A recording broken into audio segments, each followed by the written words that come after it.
was rediscovered then again in 1932 by some local men. And they took out 3 horse cart loads of human bones and buried them across in that little churchyard across the valley there.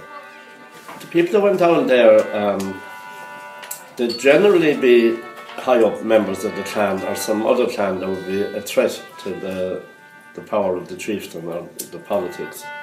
So people were thrown down and that was it. It was originally spiked, there were iron spikes in it originally as well.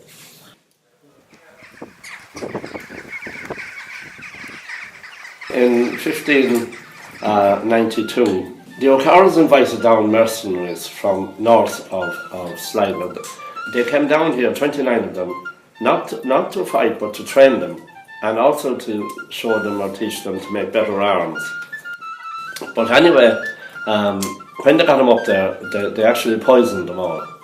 All 29 were killed. But then there was an account written by Father Gleeson, a priest who lived over there on the Slieve Loons.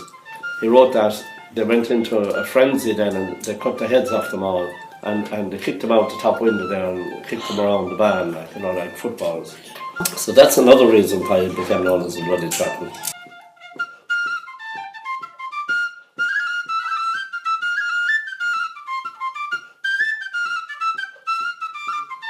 So much was lost in the fire here, you know. So if we had any of that, we'd probably know lots of things. But